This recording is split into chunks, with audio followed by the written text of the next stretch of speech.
Believe it or not, this is the eighth talk for our Wearables and Sleep Research webinar series.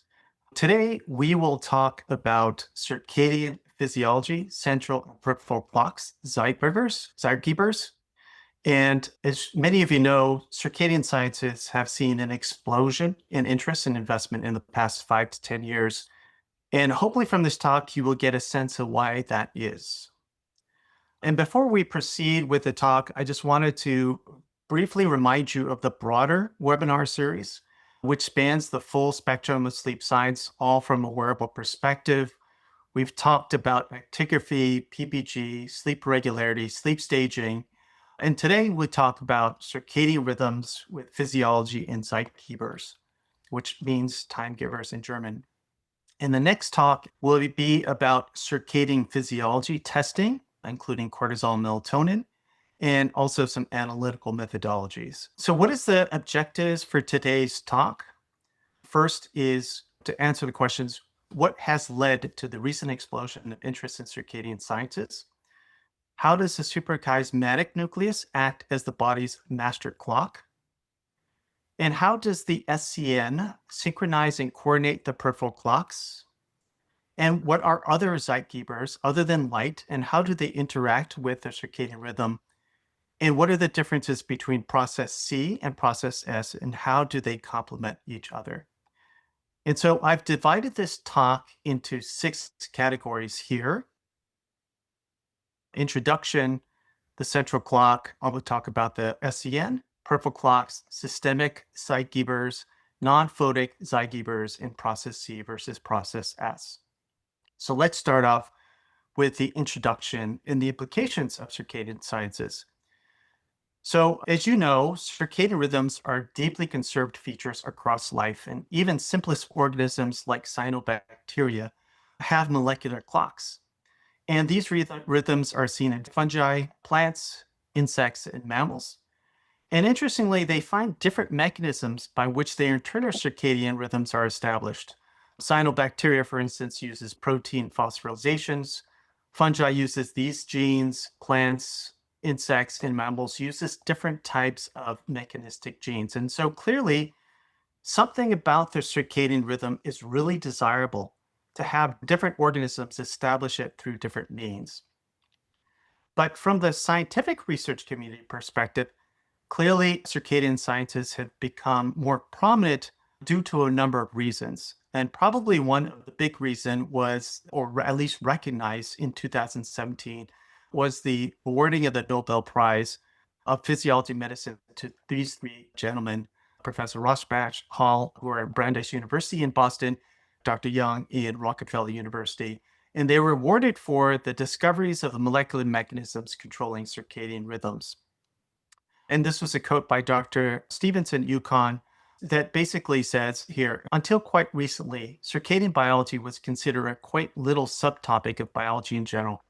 However, the 2017 Nobel Prize for discovery of the mechanisms controlling circadian rhythmicity highlights the fact that circadian biology is fundamental to all biology in almost all organisms on the planet.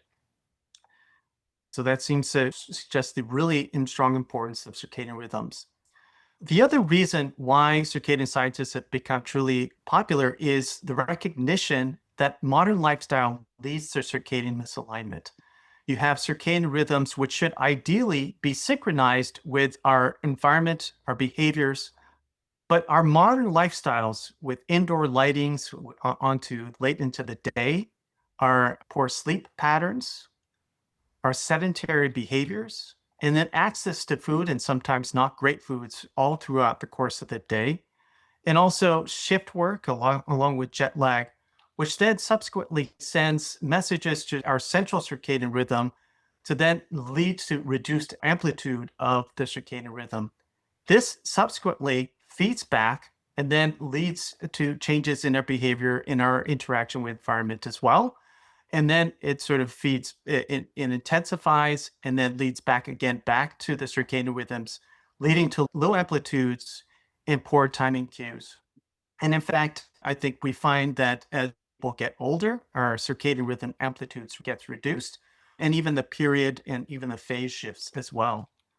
And this leads to a number of chronic diseases that are become a part of modern lifestyle.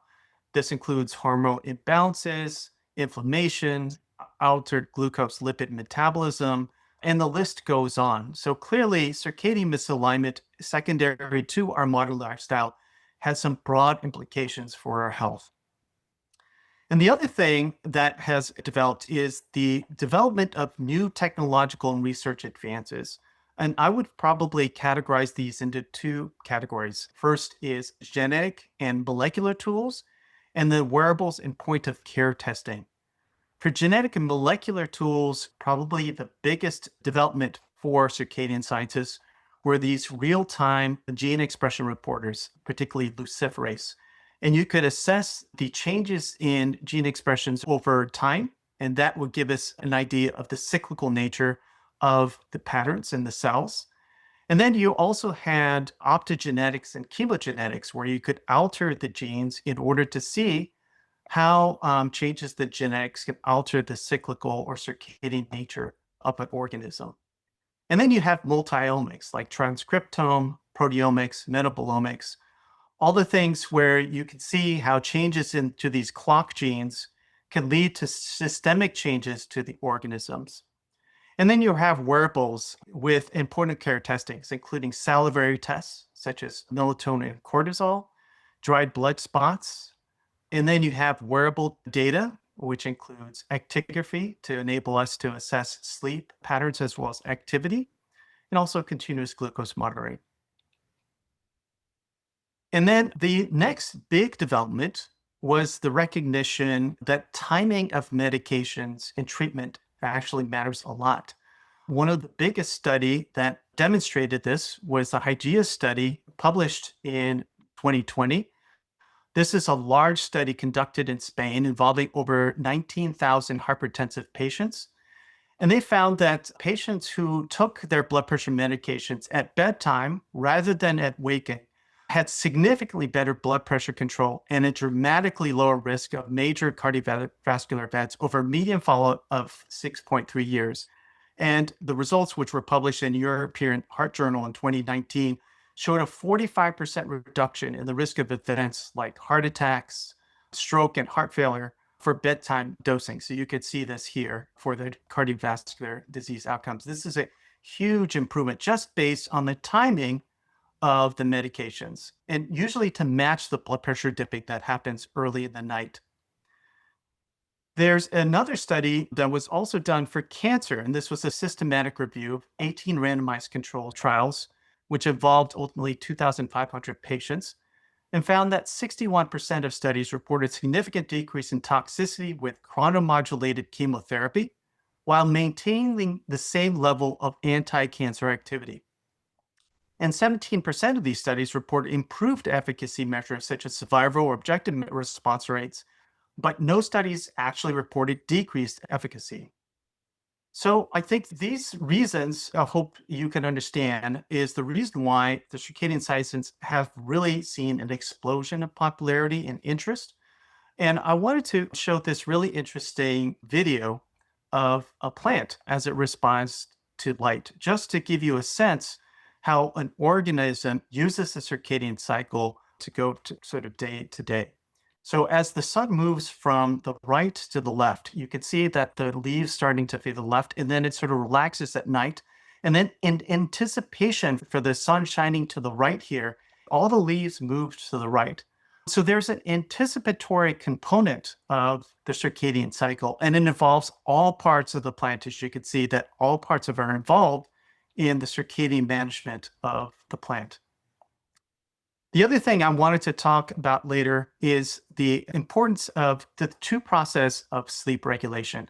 There's process C, which I will largely talk about, which is the circadian component of sleep. But then there's process S, which is the homeostatic drive of it. And I will talk a little bit about that later. But I wanted to have that to give you an understanding of the context of process C compared to process S.